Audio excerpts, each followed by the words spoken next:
Prime time में आप सभी का स्वागत है। मैं हूं आपके साथ मीरू शर्मा। प्राइम टाइम में आगे बढ़ने से पहले आइए नजर डालते हैं इस वक्त की प्रमुख सुर्खियों पर।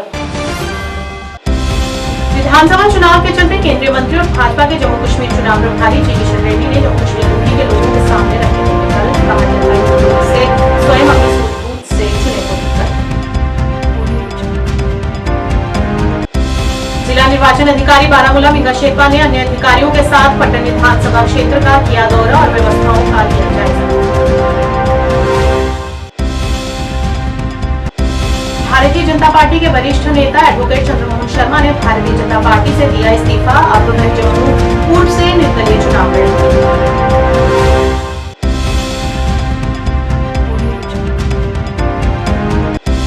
पीडीपी के अध्यक्ष महबूबा मुफ्ती ने उमर अब्दुल्ला पर किया तंज। कहा जम्मू कश्मीर में हलाल और हराम चुनावों का युग एलसी द्वारा शुरू किया गया।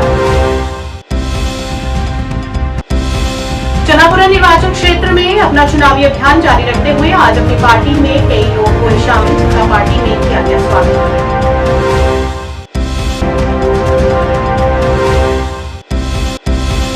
श्रीनगर में आज जेडीएनसी के उपाध्यक्ष उमर अब्दुल्ला ने एक कार्यक्रम के दौरान कहा कि अगर हम सत्ता में आए तो पीएसए को हटा देंगे।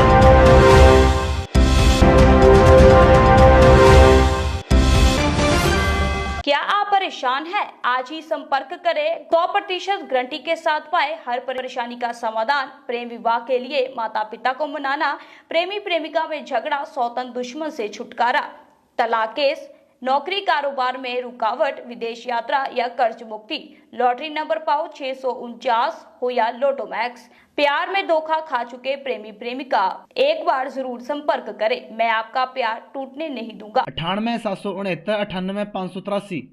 अब समाचार विस्तार से।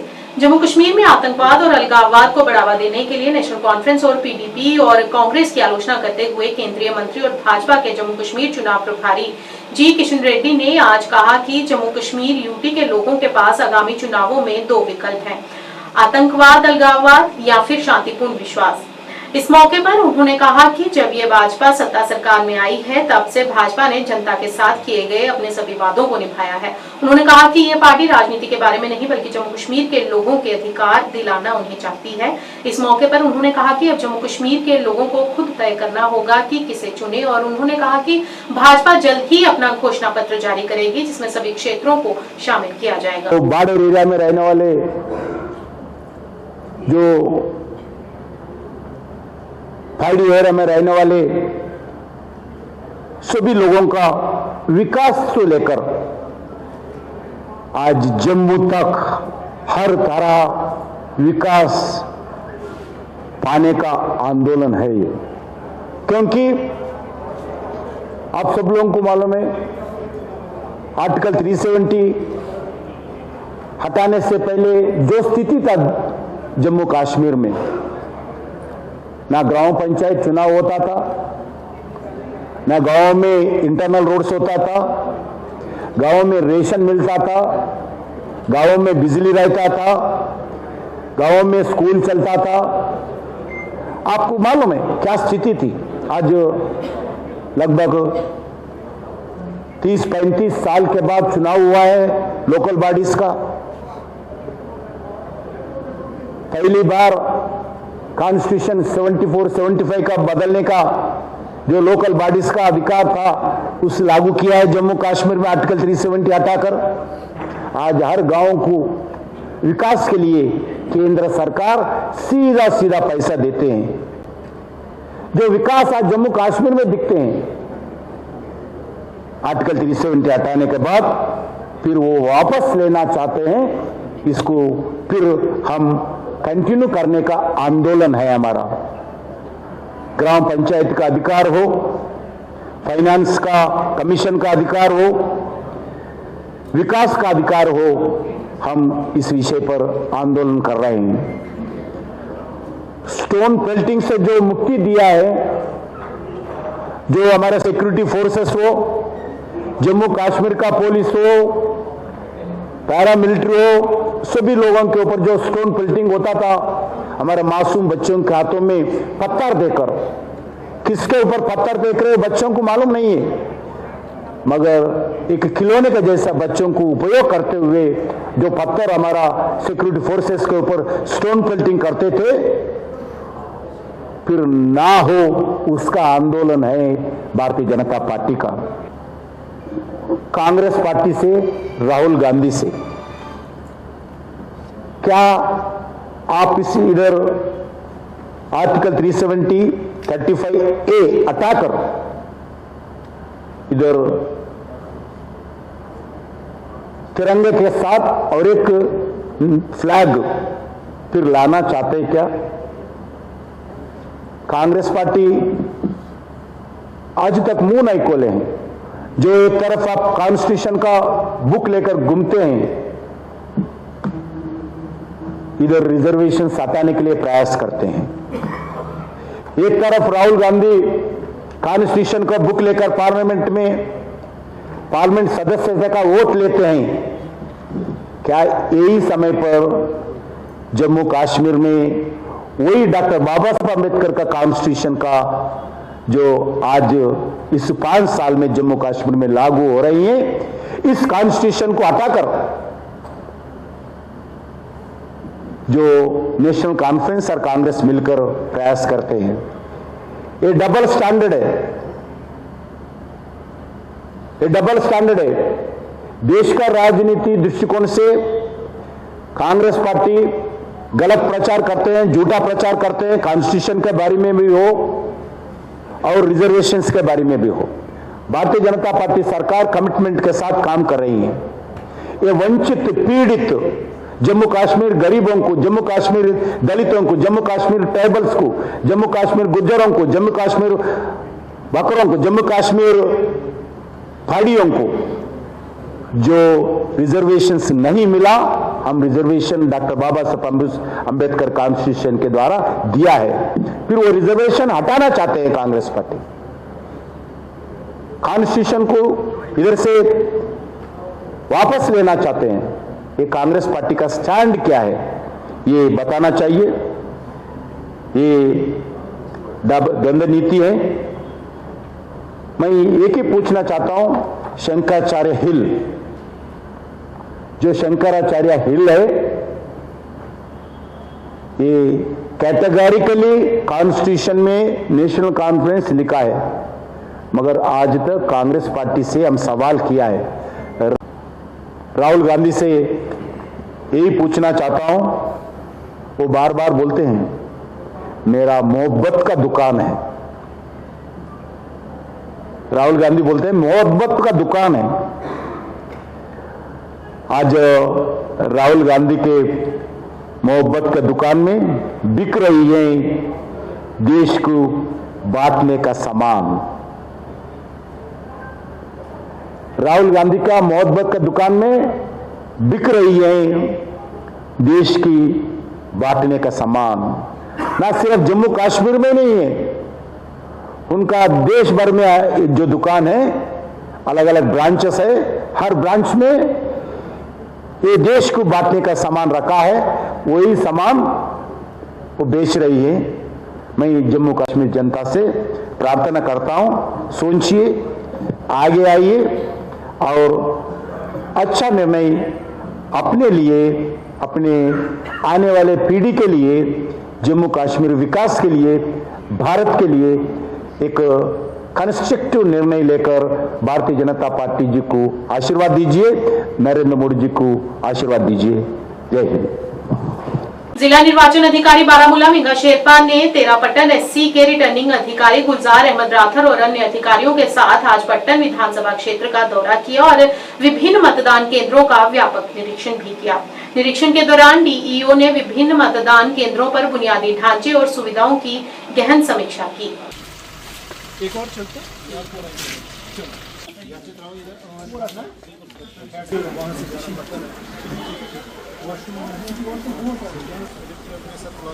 रिटर्न में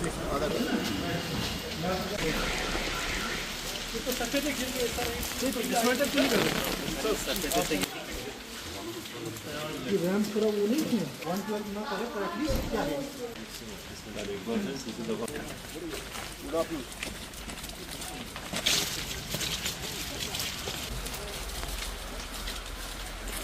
7 है सर टोटल। क्या PWD वोटर्स 100। गाड़ी आती है यहाँ पे वोटर नहीं सर, उस दिन सर ये करना पड़ेगा जहाँ से हम करने के लिए कुछ करो, ठीक है ना। अदरवाइज मुझे लगता है जितना मेरा आपको सजेशन बेसिकली जो आपको पता है जो अभी अपकमिंग जो असेंबली इलेक्शन है 2024 का, उसके रिगार्डिंग में जो ये दौरा है बेसिकली जो हमारे असेंबली कॉन्स्टिट्यूंसी पटन है 13 पटन को, उसमें जो हमारे डिफरेंट पोलिंग स्टेशन है वहाँ पे क्या क्या फैसिलिटीज़ अवेलेबल है। जैसे आपको पता है कमीशन में अश्योर्ड मिनिमम फैसिलिटीज़ होती है, जैसे कि रैंप अवेलेबिलिटी है कि नहीं, जो आपकी पोलिंग स्टेशन में वहाँ पे बिजली पानी की फैसिलिटी है कि नहीं। उसी के सिलसिले में आज ये पटन का भी दौरा है, तो मुझे कोशिश करें कि पटन के डिफरेंट पोलिंग स्टेशन में जाए, स्पेशली देखें कि वहाँ पे हमारे स्पेशली वोटर्स के लिए जब फर्स्ट को वोटिंग करने आएंगे 10 अक्टूबर को, तो जो कमीशन के तरफ से जो फैसिलिटीज़ देनी चाहिए वो सब फैसिलिटीज़ है कि नहीं। हमारे साथ RO साहब भी है, SDPO साहब भी है। तो हमारी कोशिश यही रहेगी कि जो आने वाले अगले मंथ में जब पोलिंग होगी तो वोटर्स को अच्छी सुविधा मिले, so that voting large numbers पे और जो वोटर्स हैं उनको कोई दिक्कत का फेस ना करना। सर कितने पोलिंग स्टेशन है? डिस्ट्रिक्ट बारामूला में टोटल 908 पोलिंग स्टेशन हैं, जो टोटल 7 असेंबली कॉन्स्टिट्यूंसीज में डिवाइडेड है। तो इन सब, जैसे मैंने आपको पहले भी कहा, इन सब में जैसे रैंप की फैसिलिटीज़, बिजली, पानी और वॉशरूम्स की फैसिलिटीज़ अवेलेबल कराई जाएगी। साथ ही साथ टोटल हमने हर असेंबली कॉन्स्टिट्यूंसी में 4 पोलिंग स्टेशन को मॉडल पोलिंग स्टेशन डिक्लेयर किया है, जिसमें एडेड फैसिलिटीज़ दी जाएगी, एडेड उसमें डेकोरेशन होती है, फैसिलिटीज़ दी जाएगी। साथ ही साथ हर पोलिंग स्टेशन में अगर कोई PWD वोटर है तो उसके पास सक्षम ऐप के थ्रू ही कैन बुक और व्हील चेयर अटेंडेंट के साथ रेडी रहेगा, सो दैट उसको भी पोलिंग करने में कोई दिक्कत ना है। साथ ही साथ कमीशन है, जैसा आपको पता है पिछले इलेक्शन में पहली बार लोकसभा 24 में जो 85+ वोटर्स हैं और जो हमारे वोटर्स जो है पर्सन विद डिसेबिलिटी में 40% प्लस, उनको होम वोटिंग की भी सुविधा है। तो वो सारे वोटर्स भी अपने कंसर्न ROs को अप्लाई कर सकते हैं फॉर्म 12D में, और जो पोलिंग पार्टी है वो उनके पास उनके घर पे आके उनका वोट ले। जम्मू कश्मीर भाजपा के संस्थापक सदस्यों में से एक एडवोकेट चंद्रमोहन शर्मा ने राज्य भाजपा नेतृत्व पर आगामी विधानसभा चुनाव के लिए पार्टी जनादेश के गलत और अन्यायपूर्ण विवरण और साथ ही पार्टी का ध्यान भटकाने से केंद्र शासित प्रदेश में भाजपा समर्थक लहर को नुकसान पहुंचाने का आरोप लगाया है। उन्होंने यहां एक संवाददाता सम्मेलन में कहा कि पार्टी कार्यकर्ताओं और समर्थकों के बीच संकट और पीड़ा पार्टी के इतिहास में अद्वितीय है। पार्टी के सदस्य उम्मीदवारों के चयन के मानदंड पर सवाल उठा रहे हैं। सिर्फ करोड़पतियों को जनादेश दिया गया है, किसी भी मध्यम वर्ग या गरीब पार्टी कार्यकर्ता की सुनवाई तक नहीं की गई है। मैं अपने सर्वोत्तम प्रयासों के बावजूद पार्टी के मिशन के प्रति समर्पण, विवेकपूर्ण कार्य और प्रतिबद्धता की परंपराओं को बहाल नहीं कर सका। मेरी चेतना खुद को विचारधारा के प्रति प्रतिबद्धता में गिरावट देखने की अनुमति नहीं देती है। मैं पार्टी के सभी कार्यभार से अपना इस्तीफा देता हूं। मैंने अकेले इस्तीफा नहीं दिया, हमारे सीनियर लीडर है बलविंदर सिंह जी भाटिया, और इसके अलावा युवा मोर्चा के प्रेसिडेंट, इनकी पूरी टीम ने इस्तीफा दिया है। वजह उसकी यही है कि मैंडेट गलत हो गया है, इतना गलत हो गया है कि हर सीट पे कन्फ्यूजन क्रिएट हो गया है, रिजेंटमेंट लोगों की हो रही है, शोर शराबा हो रहा है। पार्टी हाईकमान ने कोई नोटिस का नहीं लिया। मैं चाहूँगा कि नोटिस लें और बीजेपी के सही कैंडिडेट जो लोगों के दिल में उतरे हैं उनको फील्ड में उतारें, बीजेपी ठीक तरीके से सामने आए। अन्यथा हम लोग रिजाइन कर ही गए, नहीं कोई दूसरा रास्ता चुनना पड़ेगा। मैंने अपने साथियों की मीटिंग बुलाई है, उसमें तय करेंगे आगे क्या करना है। 2 दिन का टाइम है, पार्टी हाईकमान कुछ कर लेगी तो ठीक, नहीं तो हम अगर बवाल हो गया आप इलेक्शन लड़ेंगे? बवाल हो गया आपका इस्तीफा ले लिया गया, वही मैंने कहा ना, मैं 2 दिन के अंदर मीटिंग कर रहा हूँ और डिसाइड करेंगे उसके अंदर, तो फिर निकलेंगे फील्ड में। 50 साल की सर्विस है मेरी, जम्मू सिटी के लोगों ने देखा हुआ है, तो मुझे सब लोग कह रहे हैं आइए फील्ड में, और ऑनेस्टी से काम किया है, डेडिकेशन से काम किया है। जिनको मैंडेट मिला क्या लगता है कि वो कैसे है? लोग ही बोल रहे हैं ना, न्यूज़ आ रही है, डिससेटिस्फाइड लोग सारे। मैं खुद डिससेटिस्फाइड हूँ जिनको मैंडेट दिया गया है, और उनमें से कुछ लोग ऐसे अपने गंदे बिजनेस को हाइड करने के लिए बीजेपी का शेल्टर ले लिया उन्होंने। तो वो सामने मैं प्रेजेंस और भी करता रहूँगा, जैसे जैसे मेरे पास इन्फॉर्मेशन आएगी मैं आपको रिवील करूँगा कि किस किस कैंडिडेट हैं। आज मेरे मेन है इस्तीफा, और पार्टी हाईकमान को रिक्वेस्ट कि अपना व्यू रिव्यू करें। मेरे अलावा युवा मोर्चा ने भी ऐसे कहा है और बलविंदर सिंह जी ने भी ऐसे कहा है, तो अपना व्यू रिव्यू करें, रेक्टिफाई करें, अन्यथा 2 दिन के अंदर मीटिंग करके हम अपना कोर्स ऑफ एक्शन आपके जरिए ही। देखिए, इस्तीफा देने के 5-6 कारण हैं। मुख्य तौर पर कारण यही है कि अभी जो रिसेंट मैंडेट्स जो डिस्ट्रीब्यूट किए गए हैं और जो मास लीडर्स को इग्नोर किया गया है। इसके अलावा अगर मैं आपको बताऊं कि पार्टी में जब 2 साल के मेरे कार्यकाल में ये इंटरनल पॉलिटिक्स जो है, जो अभी हमारे प्रत्याशी हैं, मैं ज़्यादा उनके बारे में नहीं बोलना चाहूँगा, बट एक काइंड ऑफ आप समझ लीजिए कि हर प्रोग्राम को सैबोटाज किया जाता था और हम लोग बीइंग ए कार्यकर्ता अपने कार्यकर्ताओं को समझाते थे कि किसी व्यक्ति विशेष के साथ नहीं चलना है, आप संगठन के साथ चलिए। हम सबको मोटिवेट करते थे और कोशिश करते कि सब संगठन की विचारधारा से जुड़े, और आज संगठन ने हमें ही इस मोड़ पे ला के खड़ा कर दिया कि हम लोग गलत साबित हो गए और जो लोग किसी व्यक्ति विशेष के साथ चलते थे आज उनके लिए प्लस पॉइंट हो गया। आज वो लोगों को डिफाइन करेंगे कि संगठन के सामने, संगठन के साथ, उसकी विचारधाराओं के साथ हम नहीं चलेंगे। हम 2-3-4 लोग कोई ऐसे नेता पकड़ लें भ्रष्टाचारी जो हमें बेनिफिट्स दें, हम उनके हिसाब से चलेंगे तो उसके हिसाब से ही हमें पार्टी में प्रमोशंस मिलेंगी। ये एक ट्रेंड वहाँ पे जो है, ये एग्जाम्पल जो है ये मेरे ध्यान में आएगी, जो मुझे बताया गया है कि ईमानदारी नहीं करनी चाहिए, आपको चमचागिरी। मेरे साथ मेरे ऑफिस बेरर्स हैं, 5 डिस्ट्रिक्ट ऑफिस बेरर्स हैं और बाकी जो मेरे अन्य जो टीम्स हैं, जैसे मैंने रणवीर स्कूल में कैंपस एम्बेसडर्स बनाए थे, ऐसे 15-20 कार्यकर्ता मेरे साथ जो है युवा के, वो रिजाइन करें और आने वाले समय में और भी लोग रिजाइन करेंगे। आप लोग देखेंगे, आपको जवाब जनता देगी। देखिए अभी तक हमारा, क्योंकि मैं तीसरी जनरेशन है मेरी इस परिवार विचारधारा पार्टी के साथ, और मैं ये कहता हूं कि ईमानदार लोगों को, कॉम्पिटेंट फेसेस को, जो मास लीडर्स हैं उनको मौका देना चाहिए था, जो कि नहीं दिया गया। पीपल्स डेमोक्रेटिक पार्टी के अध्यक्ष महबूबा मुफ्ती ने नेशनल कॉन्फ्रेंस के उपाध्यक्ष उमर अब्दुल्ला पर कटाक्ष करते हुए कहा कि उन्हें ये जानकर आश्चर्य हुआ कि नेशनल कॉन्फ्रेंस जम्मू कश्मीर को अपना साम्राज्य मानती है और उन्होंने यहाँ हलाल और हराम चुनावों का दौर शुरू किया है। उन्होंने यहाँ की 1947 में जब स्वर्गीय शेख मोहम्मद अब्दुल्ला को मुख्य प्रशासनिक अधिकारी नियुक्त किया गया था, तब जम्मू कश्मीर में चुनाव की अनुमति दी गई थी और जब वह जम्मू कश्मीर के प्रधानमंत्री बने तो भी चुनाव की अनुमति थी। उन्होंने कहा कि जब जमात इस्लामी ने 1987 में चुनाव लड़ा था तो चुनाव को अस्वीकार्य बना दिया गया था क्योंकि वे कोई प्रतिस्पर्धा नहीं करना चाहते थे। उन्होंने कहा उस समय एनसी ने सभी के लिए चुनाव के दरवाजे बंद कर दिए गए थे और तब से उन्होंने हलाल और हराम चुनावों का युग शुरू कर दिया। नहीं, देखिए मुझे हैरानगी होती है कि नेशनल कॉन्फ्रेंस जम्मू कश्मीर को अपनी सल्तनत समझती है कि ये जो हराम हलाल का सिलसिला तो उन्होंने शुरू कर दिया। 1947 में जब मरहूम शेख साहब को पहले चीफ एडमिनिस्ट्रेटिव ऑफिसर बनाया गया जम्मू कश्मीर का और फिर हिंदुस्तान के साथ जुड़े तो तब हलाल था इलेक्शन। जब वो वज़ीर आज़म बने तो तब हलाल था। जब वज़ीर आज़म से उनको हटाया गया तो फिर इलेक्शन 22 साल के लिए हराम हो गया। 22 साल तक वो राजकुमारी की बात करते रहे। उसके बाद 75 में वज़ीर आज़म से वज़ीर आला बन गए, फिर इलेक्शन हलाल हो गया उनके लिए। और उसके बाद 87 में जब यहाँ जमात इस्लामी और दूसरी जमात इस्लामी कोई पहली बार इलेक्शन नहीं लड़ रही है। सैयद अली शाह गिलानी साहब मरहूम बहुत पहले से इलेक्शन प्रोसेस का हिस्सा थे, मगर 87 में हलाल को हराम किसने बनाया है जमात के लिए इलेक्शन को, या दूसरी जमातों के लिए या मफ के लिए। तो जब 87 में नेशनल कॉन्फ्रेंस ने धांधलियाँ की इलेक्शन में, क्योंकि वो नहीं चाहते थे कोई तीसरा फोर्स सामने आ जाए, क्योंकि कांग्रेस को उन्होंने अपने साथ मिलाया। तो जब तीसरा फोर्स सामने आया माफ की शक्ल में, तो उन्होंने धांधलियाँ की, जिसकी वजह से जितनी भी और जमातें पॉलिटिकल प्रोसेस का हिस्सा बनना चाहती थी उनके लिए उन्होंने इलेक्शन के दरवाजे हमेशा के लिए बंद कर दिए। और तब से ये जो हलाल हराम का सिलसिला तो इन्हीं का शुरू किया गया। 22 साल तो ये लोग इलेक्शन में हिस्सा ही नहीं ले रहे थे। कह रहे थे हमने राजकुमारी करानी है, हमने जम्मू कश्मीर को आज़ाद करना है, हमने पाकिस्तान के साथ जाना है और इलेक्शन लड़ना हराम है। तो मुझे बड़ा अफसोस है कि अगर जमात इस्लामी इलेक्शन लड़ना चाहती है, बहुत अच्छी बात है। जमहूरियत ख्यालात की जंग है और इसमें जब जो चाहे आ सकता है। और उनको मैं तो सरकार से ये भी कहती हूँ उनका बैन हटाया जाना चाहिए। उनके जितने भी इंस्टीट्यूशंस हैं, एसेट्स हैं जो आपने फ्रीज़ किए हैं, कन्फिस्केट किए हैं, उनको डीफ्रीज़ किया करना चाहिए, उनको वापस करना चाहिए। तो ये बड़ा अफसोस वाला बयान है ये हलाल हराम इलेक्शन को के बारे में कहना। तो मुझे लगता है ये नेशनल कॉन्फ्रेंस का ही है, उन्हीं का है ये कॉल रहा है कि जब उनको कुर्सी मिलती है तो इलेक्शन हलाल हो जाते हैं, जब कुर्सी छूट जाती है तो इलेक्शन हराम हो जाते हैं। अपनी पार्टी के अध्यक्ष सैयद मोहम्मद अल्ताफ बुखारी ने आज चनापुरा निर्वाचन क्षेत्र में अपना चुनावी अभियान जारी रखा। उनके अभियान के दौरान आज एक प्रसिद्ध डॉक्टर बिलाल अहमद मीर और इंजीनियर फारूक अहमद वानी अपनी पार्टी में शामिल हुए। इंजीनियर फारूक पीडीडी से सेवानिवृत्त कार्यकारी अभियंता हैं। दोनों व्यक्ति अपने समर्थकों के साथ आज अपनी पार्टी में शामिल हुए, जिनका पार्टी में भव्य स्वागत किया गया। अल्ताफ बुखारी ने कहा कि कि नए लोगों के पार्टी में शामिल होने से पार्टी को मजबूती मिलेगी।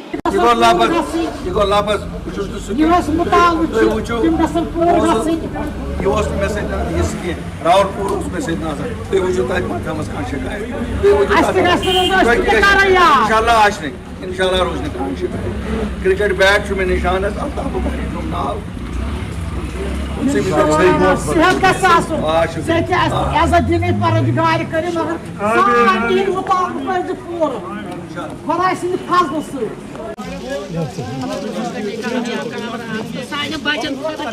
इंशाल्लाह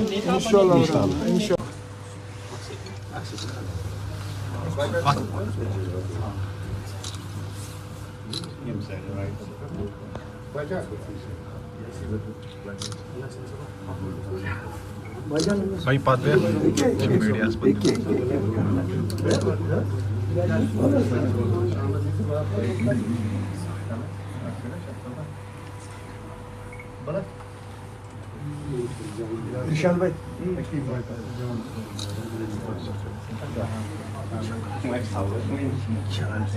इंशाल्लाह हम अल्ताफ साहब के हाथ मजबूत करेंगे। यूथ इनके साथ है तो लोगों में एक अलग नोशन है, तो मैं उसको क्लियर करना चाहता हूँ कि जो वो इल्ज़ाम इनके ऊपर लगा रहे हैं वैसा कुछ नहीं है। हम अपने लोगों के लिए मैदान में उतरे हैं। हमारा एक ही मोटो है कि हम अपने लोगों की खिदमत करें, बस। बाकी हमारा कोई दूसरा एजेंडा नहीं है। इससे पहले किस पार्टी से आप ताल्लुक़ करते थे? बेसिकली हमारी जो फैमिली है एनसी को बिलोंग करती है। मेरे जो दादाजी हैं वो 12 साल एमएलए रह चुके हैं चाडोरा कॉन्स्टिट्यूंसी से, और मैंने खुद 2014 में एज इंडिपेंडेंट कैंडिडेट चाडोरा से लड़ा है, असम्बली इलेक्शन लड़ा है। तो तब से लेके अभी 10 साल में जो मैंने एक्सरसाइज की है, जो मैंने एनालिसिस की है कि मुझे कहाँ जाना चाहिए, तो मुझे अल्ताफ साहब से बेहतर कोई और पार्टी और कोई इंसान दिखा नहीं। तो यही वजह है कि आज मैं इनको ज्वाइन कर रहा हूँ। जेकेएनसी द्वारा आज एक कार्यक्रम का आयोजन किया गया, जिसमें जेकेएनसी के उपाध्यक्ष उमर अब्दुल्ला ने आज यहां श्रीनगर में राजपुरा निर्वाचन क्षेत्र के पीडीपी नेता एडवोकेट सैयद रियाज अहमद खरवार और पुलवामा अपनी पार्टी के जिलाध्यक्ष रियाज अहमद भट्ट का उनके समर्थकों के साथ पार्टी में स्वागत किया। इस अवसर पर पार्टी के वरिष्ठ नेता और राजपुरा निर्वाचन क्षेत्र से उम्मीदवार गुलाम मोहिउद्दीन मीर भी उपस्थित रहे। इस मौके पर नेशनल कॉन्फ्रेंस के उपाध्यक्ष उमर अब्दुल्ला ने कहा कि अगर हम सत्ता में आए तो पीएसए को सर्वप्रथम हटा देंगे, और कहा कि हम सभी को उन अत्याचारों के खिलाफ लड़ना होगा जो हम पिछले कई वर्षों से झेल रहे हैं। उनको नहीं होगा, उसका फायदा यहाँ जम्मू कश्मीर के हर बाशिंदे को होगा। तो ये लड़ाई हमारी अकेले की नहीं है, हम ये लड़ाई मिलके जम्मू कश्मीर रियासत के लिए लड़ रहे हैं। और इसलिए हमने पिछले दिनों कांग्रेस के साथ हाथ मिलाने का फैसला किया। हालांकि हमारे लिए वो फैसला इतना आसान नहीं था। हमारे लिए उन सीटों को कुर्बान करना जहां पे हम जानते थे कि अगर कोई मुकाबला दे सकता है वो नेशनल कॉन्फ्रेंस मुकाबला दे सकती है, लेकिन क्योंकि हम चाहते थे कि बीजेपी के खिलाफ खासकर जम्मू के निचले इलाकों में, रजौरी में, पुंछ में कांग्रेस और हम जो हैं मिलके उन ताकतों का मुकाबला करें, तभी हमने जाके यहां पे कुछ सीटें जो है नेशनल कॉन्फ्रेंस की जोली से निकाल के कांग्रेस की जोली में डाल दी है। और उसका पहला ही असर हमने देखा जबकि गुलाम नबी आजाद साहब ने कहा कि अब वो कैंपेन करने नहीं आएंगे। उन्होंने अपने उम्मीदवारों को कहा है अगर आप मैदान में रहना चाहते हो या रहो, अगर मैदान छोड़ना है तो छोड़ो।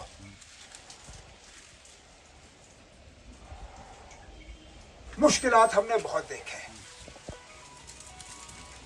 रियाज साहब ने अपनी तकरीर में उनके तरफ इशारा किया। इशारा क्या, खुल के कहा। यहां पकड़ दकड़ रही, गिरफ्तारियां रही, बिना किसी वजह नौजवानों को तंग किया गया, सताया गया, मुख्तलिफ कानून उनके खिलाफ इस्तेमाल किए गए। यहाँ के हमारे लोकल जेल तक भरे तो फिर नौजवानों को जम्मू कश्मीर से बाहर जेलों में रखने का काम उन्होंने शुरू किया। अंधाधुंध पीएसए का इस्तेमाल हुआ। नेशनल कॉन्फ्रेंस के मंशूर में, अब इससे शायद रियाज साहब के कामकाज में थोड़ा सा फर्क आएगा, लेकिन हमने अपने मंशूर में वादा किया है कि नेशनल कॉन्फ्रेंस की हुकूमत आई तो हम जम्मू कश्मीर से PSA का कानून जो है हटा देंगे, निकाल देंगे, ताकि दोबारा कभी इस कानून के गलत इस्तेमाल की गुंजाइश ना रहे। हमने कहा है कि जहां जहां नौजवानों के साथ पकड़ दकड़ हुआ है, गिरफ्तारियां हुई हैं, उस सिलसिले को हम रोकेंगे। नौजवानों को और बुजुर्गों को भी वेरिफिकेशन में तंग किया जाता है। पासपोर्ट जब हज करने जाना होता है, पासपोर्ट बनाना होता है, पासपोर्ट की जब पुलिस की वेरिफिकेशन होती है वो आपको मिलती नहीं। जब बैंक का लोन लेने जाते हो उसमें पुलिस की वेरिफिकेशन जब मांगी जाती है, ये लोग आपको देते नहीं है। जब सरकारी नौकरी लेनी होती है उसमें पुलिस का NOC चाहिए होता है, वो आप लोगों को देते नहीं। सख्ती और जुल्म के अलावा पिछले 5-6 सालों में हमने कुछ नहीं देखा। और इसलिए मैं आज सैयद रियाज साहब को नेशनल कॉन्फ्रेंस में आते हुए बड़ी खुशी महसूस करता हूं, क्योंकि मुझे लगता है इससे हमारे हाथ और ज्यादा मजबूत होंगे। हम अपना पैगाम, अपना मंशूर, क्योंकि इलेक्शन जो है ठीक है, एक तरफ से आप उम्मीदवार का चेहरा देखते हो, एक तरफ से आप तंजीम का निशान देखते हो, लेकिन उसके साथ साथ ये भी देखना जरूरी है कि तंजीम आखिरकार अगर हुकूमत में आती है तो उस हुकूमत का इस्तेमाल किस तरह करेगी। और इसलिए मैं आप सब साथियों से गुजारिश करूं कि मेहरबानी करके आप हमारा मंशूर देखिए, देखें कि हमने क्या लोगों के सामने रखा है, किस तरह हमने सिर्फ सियासी बातें नहीं की। आज बीजेपी प्रत्याशी मुश्ताक बुखारी की आवाज पर प्रेस कॉन्फ्रेंस का आयोजन किया गया, जहां बड़ी संख्या में कार्यकर्ता एकत्र हुए। भाजपा के वरिष्ठ नेताओं ने एक प्रेस विज्ञप्ति जारी कर कहा कि हम अपने उम्मीदवार मुश्ताक बुखारी जी के साथ खड़े हैं, जिनका पहाड़ी कबीले के लिए बलिदान कभी नहीं बुलाया जाएगा। आज की इस मीटिंग की जो गर्ज़-ओ-गायत है वो ये है कि जैसे कि आप सब जानते हैं कि भारतीय जनता पार्टी के कैंडिडेट जनाब मुश्ताक बुखारी साहब कल सुरन कोर्ट में तशरीफ़ लाए हैं और सुरन कोर्ट के लोगों ने उनको बड़े ही शान और शौकत से यहाँ पे उनका वालहाना इस्तकबाल किया।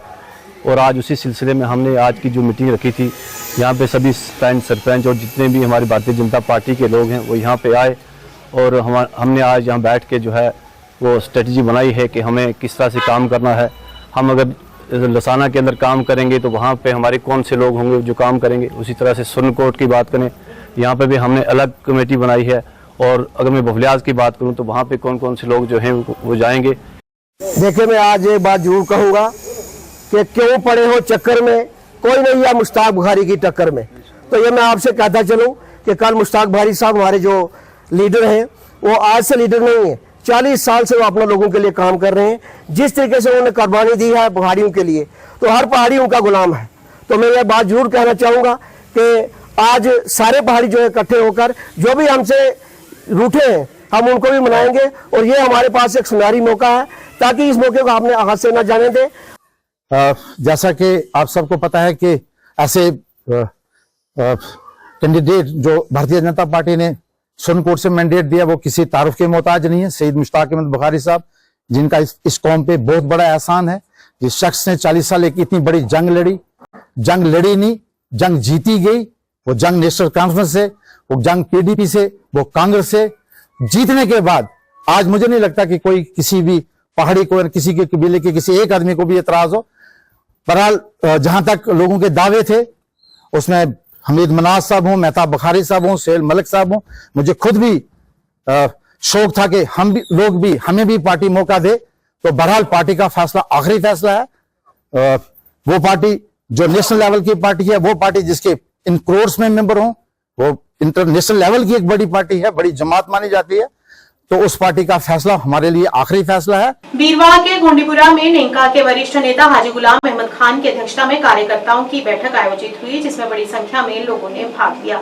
इस मौके पर लोगों की राय मांगी गई और कहा कि गुलाम अहमद खान को बीरवाह सीट से NC उम्मीदवार के तौर पर टिकट दिया जाना चाहिए। दूसरी ओर जबकि जनादेश सूची लगभग पूरी हो चुकी है, NC बीरवाह के लिए एक चुनौती बन गई है, जहाँ एक तरफ डॉक्टर मोहम्मद शफी है तो दूसरी तरफ गुलाम अहमद खान है। पार्टी इस गतिरोध को खत्म करने के लिए विचार विमर्श कर रही है और जल्द ही इस पर अंतिम फैसला लिया जाएगा।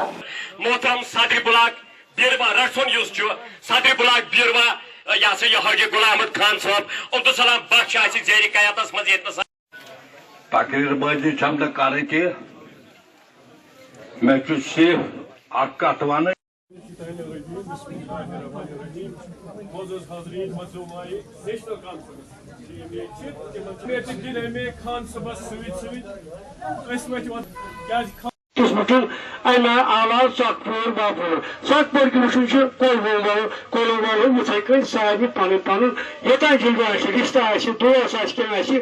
अमल से जिंदगी बनती है, जन्नत भी और जहन्नम भी। ये खा के अपनी फितरत में न नूरी है न नारी है। ये खा के अपनी फितरत में न नूरी है न नारी है। आपको बखूबी ये मालूम हो रहा है कि हमेशा हमारा घर लोगों के साथ जुड़ा रहा है। यही वजह है इन्होंने अपने हकीकत का इजहार किया हमारे घर के साथ। हमारे घर में आपको पता है वफादारी किया आपने, हमने कुर्बानी भी दी हैं और इसके बाद भी हमने कोशिश की जो ये मासूम अवाम है इस बीर इलाके का, इनकी आज तक सही नुमाइंदगी नहीं हुई है। आज की बार ये अपना सही नुमाइंदा चाहते हैं, ये इसकी अक्कासी करता है। तंजीम का क्या एक रूल होता है, इसमें तंजीम की जो छोटे लेवल होती है, हल्का सदूर से शुरू होती है तंजीम, उसमें डेलीगेट हजरात भी आते हैं, उनकी राय मायने रखती है। वही ब्लॉक लेवल के ओहदेदार को भी चुनते हैं और ब्लॉक लेवल के ओहदेदार फिर इस तरह ऊपर कायदीन को चुनते हैं। ये यहाँ के अक्सर हल्का सदूर और डेलीगेट हजरात का फैसला है कि हमें पहले उमर साहब यहाँ नुमाइंदा आना चाहिए, यहाँ फारूक साहब जो ने रेजोल्यूशन में इनने तहरीक किया है, उसके बाद अगर हमारे इस इलाके की कोई नुमाइंदा कर सकता है वो इनका जो इनके साथ हमेशा 24 घंटे। जम्मू जिले के ब्लॉक सतवारी के शेरगढ़ से गाड़ीगढ़ तक 3 किलोमीटर लंबी सड़क की जर्जर हालत के कारण स्थानीय लोग काफी परेशान हैं। स्थानीय लोगों के अनुसार यहां पर कई बड़े सरकारी कार्यालय हैं, लेकिन इसके बावजूद सड़क की हालत में सुधार नहीं किया जा रहा है। इस दौरान उन्होंने संबंधित विभाग से जल्द सड़क की हालत को सुधारने की अपील की।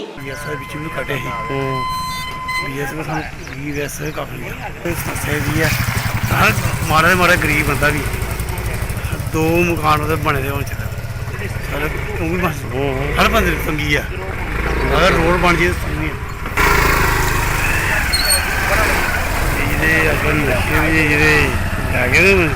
नशा को छुटकारा, नशा नहीं करो।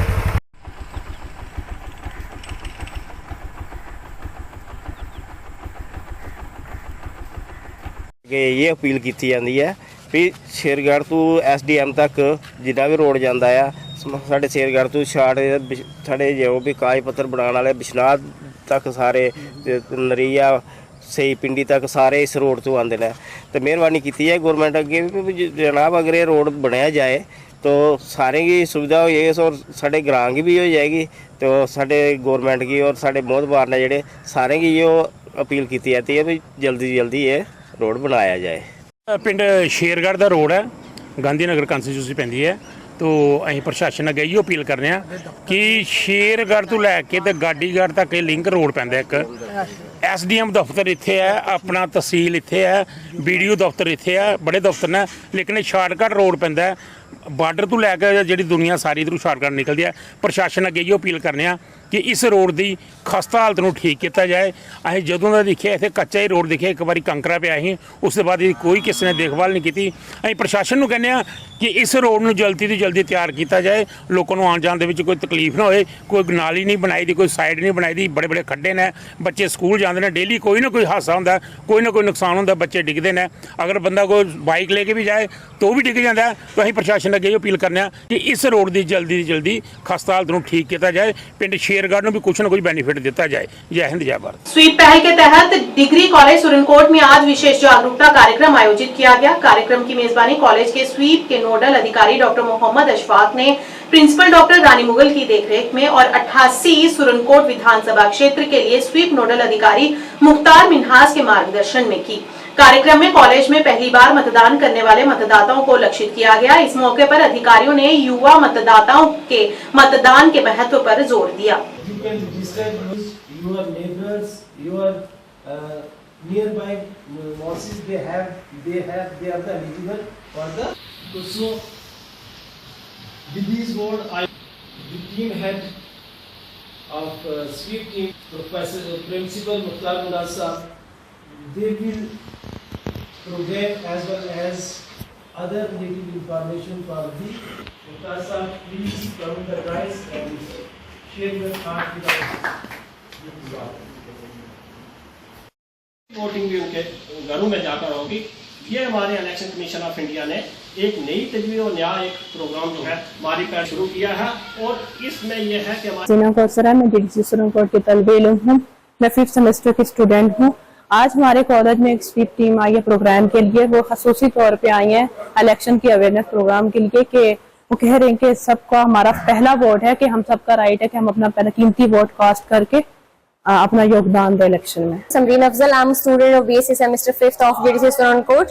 Today a one-day seminar has been organized by the sweep team from sub-division Surankote and our electoral literacy club GDC Surankote. The main motto of this one-day seminar is to aware the fresh voters about the vote, how they can cast their vote, how the electoral machine works, about the ballot box and the memory, etc. As voting is another name of change, by voting we can elect our government on which the future of India's depend. सबसे पहले मैं अपने तमाम जितने भी voters हैं यहाँ हमारे सुरनकोट कंस्टिट्यूंसी के इन पर्टिकुलर और इन जनरल हमारे स्टेट जम्मू एंड कश्मीर के सबको मैं मुबारकबाद पेश करता हूँ कि इलेक्शन कमीशन ऑफ इंडिया ने अब यानी कि काफ़ी अरसे के बाद यहाँ पर स्टेट में इलेक्शन हो रहा है, तो उसके हवाले से डिग्री कॉलेज सुरनकोट में डिस्ट्रिक्ट एडमिनिस्ट्रेशन की तैनात की गई टीम स्वीप और एज ए नोडल ऑफिसर में इस कॉलेज से डॉक्टर मोहम्मद इशफाक एक प्रोग्राम हमने ऑर्गेनाइज किया है। सीरीज ऑफ प्रोग्राम यहाँ चल रहे हैं, लेकिन आज का जो एक पर्टिकुलर प्रोग्राम था बच्चों के लिए कि first time voter and their enrolment, उसके हवाले से आज एक प्रोग्राम किया गया है जिसमें बच्चों को जो बच्चे अभी जिनने अटेन किया है एज 18 ईयर और जिनका फर्स्ट टाइम वोट था उनको अवेयर किया गया कि आप अपने वोट की पावर को किस तरह से इस्तेमाल करेंगे। और उसके साथ साथ यही बच्चे जो थे जिनको हमने एज ए एम्बेसडर भी बनाया है। आकाश मलिक जी, हमें इतना अपॉर्चुनिटी देने के लिए आपके थ्रू हम एक मैसेज पहुंचाना चाहते हैं एक जनरल पब्लिक को, not only of Surankote but of whole JNK, because election process चल रहा है। एक 10 साल के बाद JNK में इलेक्शन हो रहा है और इस 10 सालों में हमारे वोटर जो यंग वोटर्स है काफी इंक्रीज हो गए हैं। And we all know that young people are the backbone of any nation. ये रीढ़ी की हड्डी होते हैं जो यंग वोटर्स होते हैं। सो हमारा टारगेट प्रैक्टिकली एवरी वोटर है, लेकिन पर्टिकुलरली यंग वोटर है, because young voter are new, energetic, enthusiastic, उनमें एक जोश जज्बा होता है कुछ भी करने का। सो प्रैक्टिकली आज हमारा यहाँ एक प्रोग्राम जो रहा है वो GDC सुरनकोट में है। So here our target voter is first time voter, क्योंकि यहाँ काफी सारे जो फर्स्ट टाइम वोटर है मैक्सिमम है, उनसे हमने इंटरेक्ट करके उनको ये मैसेज पहुंचाना है कि being young you should give importance to a stronger democracy, and a stronger democracy can be enacted only if every voter turns up for voting. Degree college के नोडल ऑफिसर डॉक्टर अशफाक साहब हैं, उन्होंने बड़ी तफसील से आपके साथ बात की है। हम भी चाहते हैं कि आपसे कुछ इस पर मजीद रोशनी डाली जाए। वो रोशनी ये है कि जो हमने आज ये प्रोग्राम आपके डिग्री कॉलेज सुरनकोट में ऑर्गेनाइज किया गया है, इसका सिर्फ मकसद ये है कि जो वोटर स्वीप के अंडर ये प्रोग्राम ऑर्गेनाइज किया गया है, systematic voter education and electoral participation, कि हमने कैसे वोट जो है वो पोल करवाना है और फिर करना भी है। क्योंकि हम सब लोग जो हैं, आप सब डिग्री कॉलेज के जितने भी बच्चे हैं, मुझे यकीन है कि आपके 18 साल आपकी उम्र होगी और आप सबकी रजिस्ट्रेशन होगी और आपके पास वो कार्ड जो है, वोटर कार्ड जो है वो बने होंगे। तो इस सिलसिले में आप एज एम्बेसडर काम करेंगे। एक तो ये काम करेंगे कि आप लोगों ने पहले अपना वोट जाकर कास्ट करना है। और मैं गवर्नमेंट डिग्री कॉलेज सुरनकोट का एक स्टूडेंट हूँ और जैसा कि हम जानते हैं कि जम्मू कश्मीर में असेंबली इलेक्शन स्टार्ट होने वाले हैं और इसी को लेकर हमारी इंडियन गवर्नमेंट ने और बाकायदा election commission of Jammu Kashmir ने बहुत सारे इनिशिएटिव्स प्रोग्राम्स लॉन्च किए जिसके तहत हमें अपना वोट कास्ट करना चाहिए, हमें अपना एक रिप्रेजेंटेटिव, हमें अपना एक नुमाइंदा सामने लेकर आना चाहिए जो हमारी डेवलपमेंट के लिए, हमारी तरक्की को लेकर हमारे लिए सोचे, ना कि किसी और के लिए सोचे। तो मैं तमाम जम्मू कश्मीर के लोगों से रिक्वेस्ट करता हूँ और हम सबसे ज्यादा यंगस्टर्स को जो अभी जिनका वोट फर्स्ट टाइम वोट है उन्हें मैं रिक्वेस्ट करता हूँ कि वो अपने जाके पोलिंग स्टेशन में जाए अपना वोट जो वो कास्ट करें। मैं बहुत खुश हूँ कि मेरा फर्स्ट टाइम वोट है और मैं बहुत ज्यादा खुश हूँ कि मैं अपना पहली बार नुमाइंदा जो चुनूं। और वहीं स्वीप के तहत वोट देने के प्रति विभिन्न स्कीमों के तहत लोगों को जागरूक किया जा रहा है। आज government boys higher secondary school Reasi में स्वीप के तहत मतदाताओं को जागरूकता हेतु विद्यार्थियों के अलग अलग वक्ताओं ने अपने विचार रखे और गाना गाकर मतदाताओं को जागरूक किया। और इस दौरान विद्यार्थियों ने हाथों में अलग अलग स्लोगन लेकर रैली निकाली और लोगों को मतदान के प्रति जागरूक किया और उन्हें ये संदेश दिया कि 25 सितंबर को तमाम कामकाज छोड़कर मतदान अवश्य करें।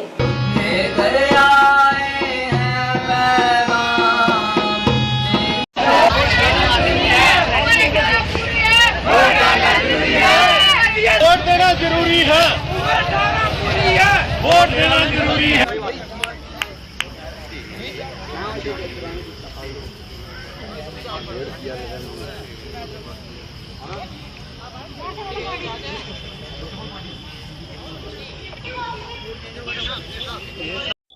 जहाँ तक वोट का फर्क की बात कह रहे हो कि हमारे डिस्ट्रिक्ट के अंदर 25 तारीख को मतदान होने जा रहा है, उसको देखते हुए हमारे स्कूल में भी एक अवेयरनेस कैंप जो था वो रखा गया था। तो उसमें हमने भी और बच्चों ने भी अच्छे तरीके से मतलब रैली एक निकाली है और पूरे लोगों को जागरूक किया है और बच्चों ने ये चीज़ ठानी है कि जो हमारा बूथ होगा जहाँ पे हमने मतलब हमारे घर वालों ने जहाँ पे वोटिंग करनी है वहाँ की वोटिंग परसेंटेज जो है 90% से कम नहीं रहेगी। यहाँ high secondary school Reasi boys में ये प्रोग्राम हुआ स्वीप अंडर स्वीप। इसमें कबड्डी का लोकल गेम है, ये कबड्डी का मैच हुआ, बच्चों ने बड़े अच्छे तरीके से मैच खेला, पूरा डिसाइड हुआ कौन टीम जीती कौन नहीं। फिर उसके बाद बच्चों ने एक अवेयरनेस प्रोग्राम हुआ जहां बच्चों ने सिंपोजियम में बच्चों ने अपने विचार रखे और सभी ने ये संकल्प भी लिया कि हम उन लोगों को अवेयर करेंगे जो लोग इस प्रति अवेयर नहीं हैं, जो कहते हैं कि हम अपना वोट कास्ट नहीं करेंगे, उनको अवेयर किया और उन्होंने प्रण किया कि हम उन लोगों को जो नहीं भी आना चाहते तो पीठ पे भी उठा के पोलिंग स्टेशन पे लाएंगे और उनका वोट कास्ट करवाएंगे। प्राइम टाइम के आज के इस अंक में इतना ही। नया अंक लेकर फिर हाजिर होंगे, तब तक के लिए दीजिए इजाजत। नमस्कार।